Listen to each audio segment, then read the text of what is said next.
Bonjour tout le monde, aujourd'hui on se retrouve pour un nouveau tuto PHP. Donc ce tuto est la suite du précédent tuto où on faisait la création de compte. Là on va faire la connexion.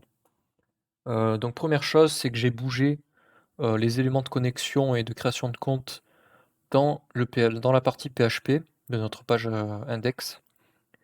Tout simplement pour éviter de les afficher si l'utilisateur est déjà connecté. On n'a pas besoin d'afficher un bouton se connecter ou un bouton créer le compte si l'utilisateur est connecté.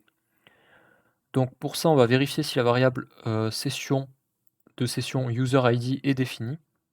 Donc si elle est définie, on va afficher, donc pour vérifier si une variable est définie, on utilise iset, c'est la fonction par défaut PHP.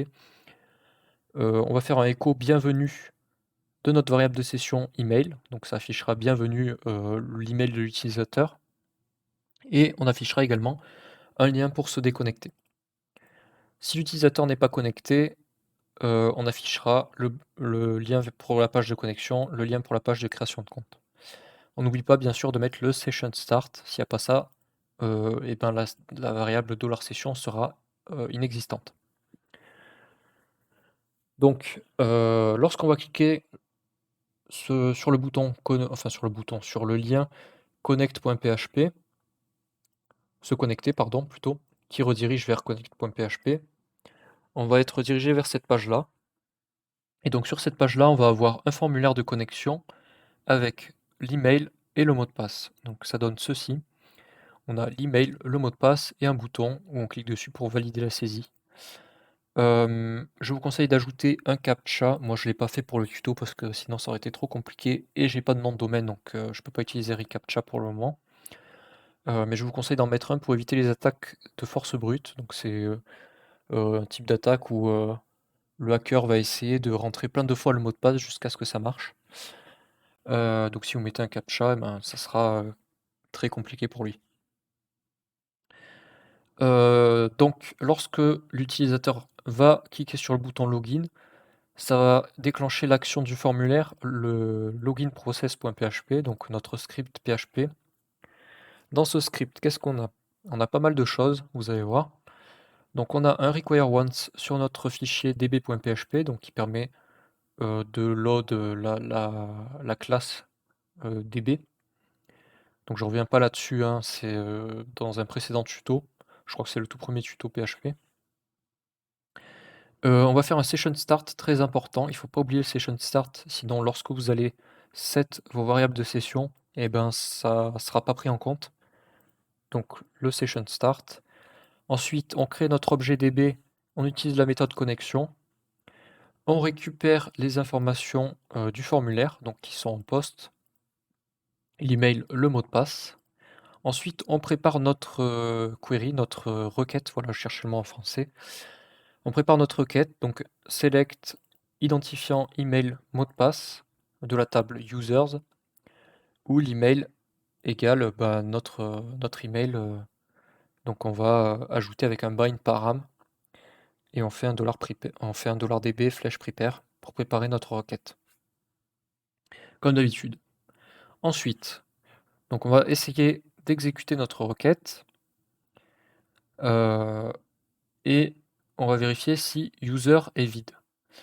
Donc si user est vide, dans ce cas-là, c'est que le mail n'existe pas dans la base de données. Dans ce cas-là, on renvoie un message d'erreur et un lien pour retourner à la page de connexion. Donc si $user est défini, enfin si oui c'est ça, donc on va vérifier le mot de passe avec un password verify puisqu'on utilisait dans le précédent tuto lors de la création du compte, si je retrouve, hop, la fonction password hash. Donc la fonction password hash va de pair avec la fonction password verify qui nous permet de vérifier si le hachage du mot de passe que l'utilisateur a renseigné est le même que le mot de passe que le hachage du mot de passe qu'on a dans la base de données. Donc si c'est validé, je vais revenir là-dessus. Si c'est pas validé, ça veut dire que le mot de passe est incorrect. Et dans ce cas-là, pareil, on met un message d'erreur et on dit à l'utilisateur, on met un lien pour retourner à la page de connexion. Pardon. Ensuite, donc si le mot de passe est correct, dans ce cas-là, on va set deux variables de session, une variable user email, donc qui correspondra à l'email de l'utilisateur, une variable user ID qui correspondra à l'identifiant de l'utilisateur. On peut faire un echo, mais ce echo normalement se verra pas, sauf s'il y a un problème de redirection. Donc ensuite, on va faire une redirection vers la page index.php.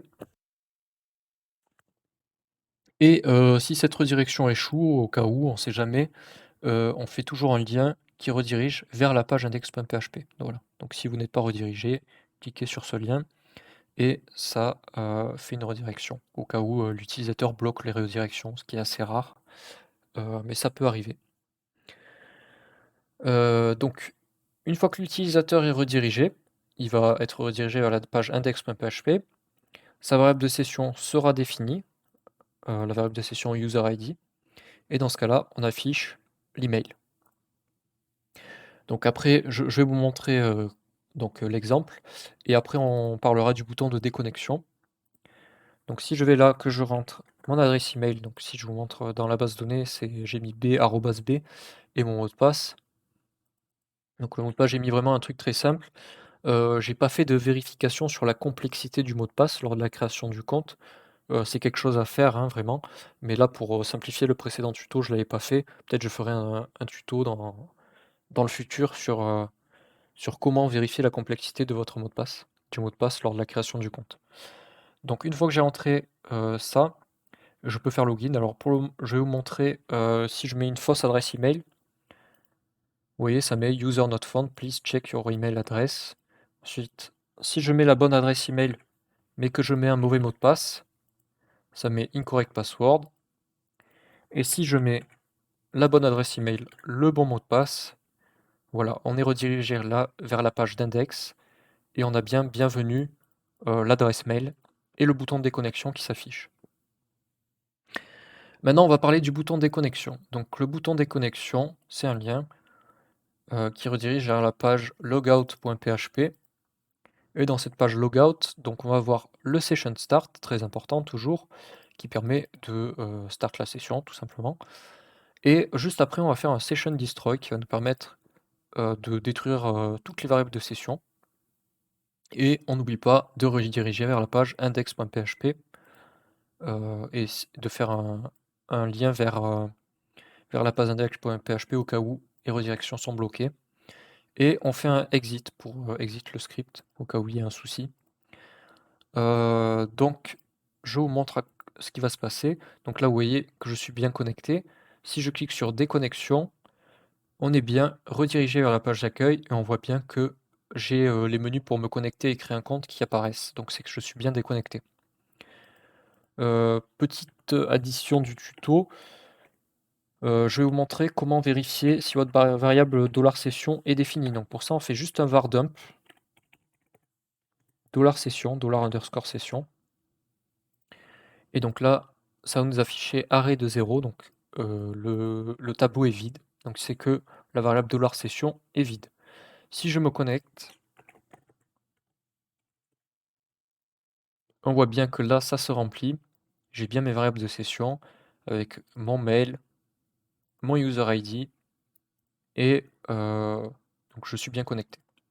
Si je me déconnecte, on voit bien que la variable de session n'existe plus. Voilà, donc ça c'est une petite addition. Si vous souhaitez vérifier vos variables, vous pouvez utiliser vardump qui va vous passer les variables en fait côté client, vous afficher, faire un display des variables. Donc ça peut être utile pour faire du debug. Si vous, par exemple, vous êtes connecté mais vous apparaissez pas connecté, ou alors l'inverse, si vous êtes déconnecté, vous apparaissez connecté, vous pouvez vérifier votre variable de session comme ça. Eh bien c'est tout pour ce tuto, on a fini. J'espère que la vidéo vous aura été utile. A plus tout le monde, ciao.